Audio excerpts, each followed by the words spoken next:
관객들이 잠속에 빠져드는 부분이 이 부분 대부분 뜨리고리 이 대사람이 일단 와닿지도 않고 그냥 지식인의 대사인 것 같은데 뭔가 되게 고민을 하고 있는 것 같은데 잘 안 하고 막 하여튼 말은 너무 길고 이러니까 이제 여기서부터 뭔가 자기가 엄청 좋아하는 배우가 아니라면 약간 좀 한참 기다려야 되는 건데 여기서부터는 뜨리고린의 진짜 고민, 뜨리고린을 괴롭히고 있는 것들, 뜨리고린이 지금 가장 욕망하는 거 뭔가 이런 것들이 솔직하게 이 안에 이제 온갖 짓을 다 하게 되는 장면이 나옵니다. 그래서 몸도 깨쓰고요. 사실은 이게 굉장히 모험이었어요. 처음 만들 때 저는 지겨워서 이렇게 했거든요. 그냥 말만 계속 하다 보면 배우는 좀 처지거나 아니면 감정에 의존하거나 이렇게 돼서 이 관객들도 이 말을 들으면서 뜨리고린의 마음에도 좀 가닿고 그러면서 이걸 보는 과정이 지겹지 않은 좀 더 흥미롭게 약간 요게 연기되는 장면으로 풀리면은 좋을 것 같아요. 그래서 여기는 일단 뜨리고는 굉장히 진지하게 네가 그렇게 알고 싶다면 나의 실체를 이야기해 주지. 그렇게 내 삶이 행복하고 멋지다고 생각한다면 내 삶의 실체인 강박관념과 성공에 대한 나의 어떤 불안과 집착 이런 거에 대해서 내가 얘기해 주지. 이런 느낌으로 이제 이걸 되게 진지하게 나름대로 하면 됩니다. 세상엔 강박관념이란 게 있습니다. 나는 밤낮 한 가지 생각에 빠져있죠. 나는 써야 한다. 나는 써야 한다. 훨씬 더 뭐냐면 이 사람의 진짜 고민인 것 같아요. 이 강박관념이 날 괴롭히고 하기 때문에 여기서 점점 책상이 끌어당기고 쉴 수도 없고 내 삶을 갉아먹고 있고 내가 정상적으로 보여요? 전부 다 나한테 뭘 써? 너 뭘 써? 다음에 뭘 보여줄 거야? 이런 압박과 기대가 있다 할 때는 사람들이 전부 다 날 정신병원에 쳐넣지 않을까 겁이 납니다 할 때는 진짜 이 사람이 갖고 있는 압력이 얼마나 센가? 그 다음에 이 사람이 그거에 대한 어떤 반항이랄까? 이런 광기? 이런 것들이 좀 더 내 몸의 좀 더 깊은 곳에서부터 스트레스다? 이 이야기가 얼마만큼 자기한테 절실한 이야기인가? 얼마만큼 자기 이야기인가? 얼마만큼 말하지 않으면 채워갖고 병날 것 같은 이야기인가? 얼만큼 자기 삶을 갉아먹고 있나? 얼만큼 내 일상 하나하나를 옥죄고 있나? 뭔가 이런 것들이 되게 더 깊은 데였으면 좋겠다. 이런 생각이 듭니다. 이거는 어쨌든 작가가 겪는 고민인데 되게 지적으로 막 조용히 고민할 것 같은데 나는 이 뜨리고린이 굉장히 육체적으로 고민했으면 좋겠다. 지금 현재의 어떤 고민이 몸을 통해서 막 뿜어져 나왔으면 좋겠다.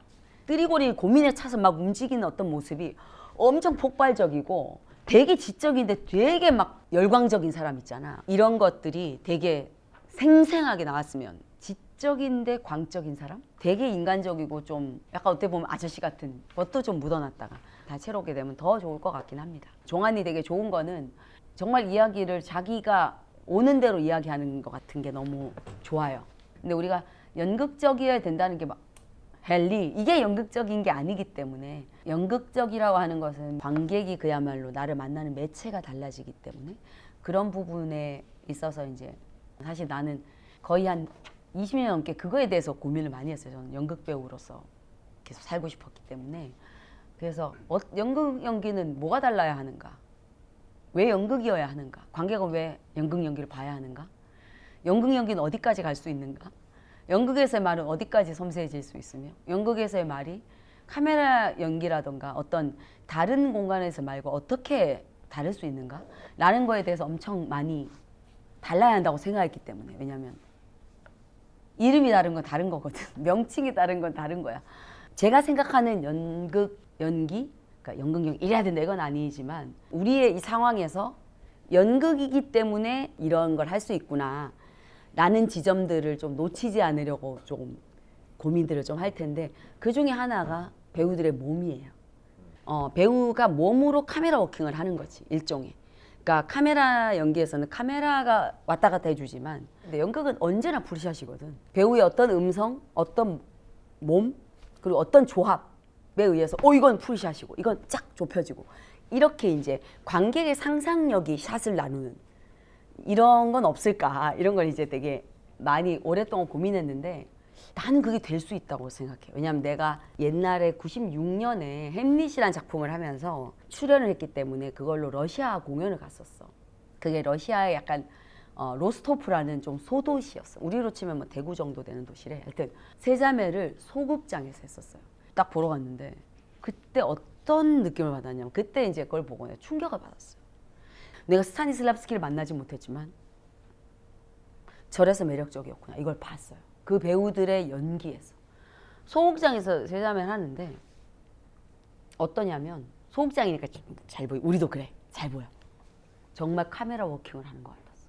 배우들이니까 한 7명이 나오는데 이때 누굴 봐야 할지 7명이 다 알고 있어. 각자 그냥 혼자 자기 걸 하는 게 아니라 이때 마샤를 봐야 돼. 이때 뭘 봐야 돼. 이걸 다 알면서 움직이고 있어. 다 자기 삶을 사는 것 같으면서 동시에.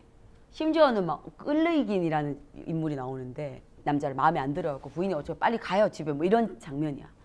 근데 끌레이긴이 마샤 뭐 이렇게 하니까 부인이 약간 앞쪽이긴 했어. 부인이 착 봐. 그럼 그 남자가 끌레이긴 하는 사람이 초록색 커튼을 이렇게 딱 만지는 장면이 있어.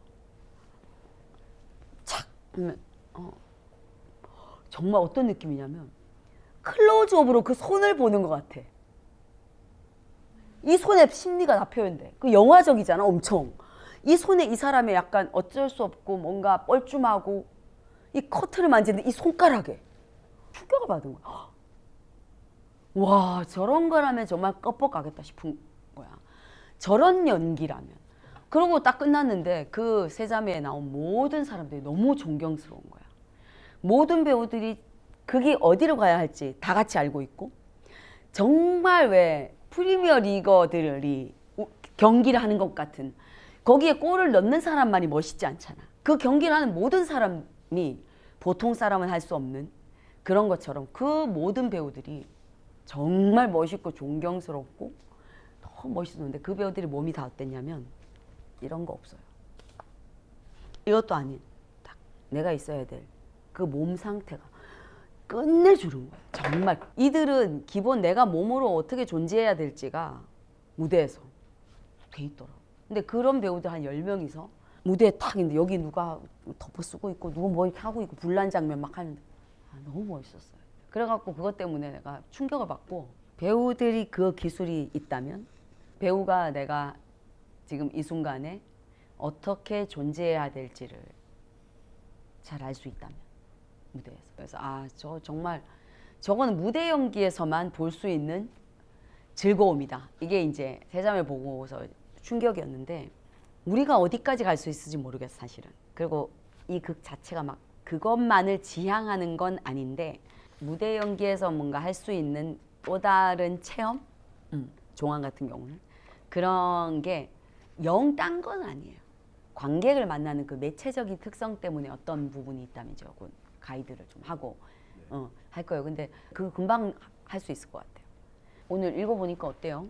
둘이 다 정말 다르구나. 달라요. 더블 캐스팅하면 좋은 게 서로 많이 뭔가 볼 수 있다는 게 너무 좋아요. 그리고 내가 그걸 해도 똑같지 않아요. 아까 난 어떤 생각했냐면 좀 대극장 같은 느낌? 동비가 약간 뮤지컬적인 그런 느낌이 좀 있었고 종아는 역시 영화 연기 같은 그런 느낌이 좀 있었어요. 둘 다 속해 있는 어떤 자신들의 그거가 묻어나는 것 같아요. 근데 그게 분명히 쓰일 때가 있는 것 같아요. 둘이 도 엄청 다르지 않아? 둘이 도 엄청 달라요.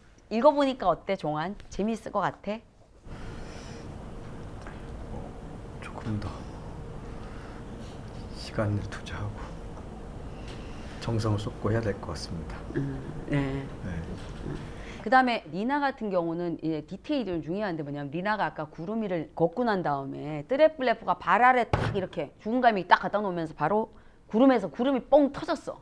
뻥 하고 틱 땅에 다시 발 붙인 거야. 그러고는 이제 뜨리고린을 만나는 이 리나가 굉장히 총명하고 수많은 왜 선망하는 팬 중에 한 명의 에너지가 있고 또 한편으로는 꼭 그것만은 아닌 한 100명의 팬이 사인해주세요 하는 그 팬 중에 눈에 딱 들어온 애들이 있을 수 있잖아. 그 느낌이 있었으면 좋겠어. 그랬을 때 니나의 작은 대사들이지만 좀 앞에는 막 되게 선망하잖아. 막 너무 부러워요 하고 하는 것과 더불어서 이 사람이 막 얘기하는 과정 중에는 자기도 좀 더 진지하게 되게 지적으로 창작을 하면 선생님 기쁘지 않나요? 좀 영민하고 똑똑한 느낌이 들었으면 좋겠고 선생님은 자신의 성공에 취해 계신 것 같아요. 이렇게 말할 수 있는 용기도 있는 애. 잘 보이려고만 한다면 이 말 안 하겠죠. 처음 대화를 하는데 이런 말 하기는 쉽지 않습니다.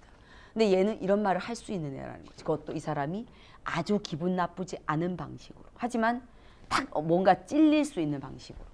되게 맑은 눈으로 대단히 솔직하게. 그러다가 뒤에 이 사람이 막 되게 막 난 가짜다 막 이럴 때는 이 사람을 위로할 수 있는 에너지. 그래서 니나와 띠리고리는 왜 서로 눈이 맞을까 했을 때 예뻐서 니나가 뭐 그럴 수도 있겠지만 자신들의 깊은 이야기를 꺼냈기 때문에 굉장히 가까워질 것 같아요.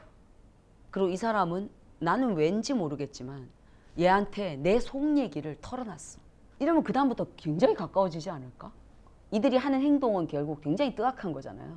그 안을 들여다봤을 때는 아, 이 과정상에서는 서로 좀 특별하게 소통될 수 있겠다라는 느낌이 이때 좀 들었으면 좋겠고 그래서 이막에서의 니나가 어떻게 하는지가 굉장히 사실 중요합니다. 주로 리액션이기 때문에 더 중요합니다. 그러니까 이제 같이 연구를 해보도록 합시다. 네. 네, 내가 어떤 감성으로 다가가는 것도 굉장히 필요하지만 어떤 인간형을 창조하고 어떤 시간을 만들어낼 수 있을까? 다양한 면으로 인물을 바라보는 계기가 되면 좋을 것 같아요. 그렇게 할 수 있을 거고. 많이 알려주세요. 네, 귀여워. 제가 아는 한은요. 네. 귀엽지? 귀엽네요. 귀여워. 방금 되게 미나 같았어.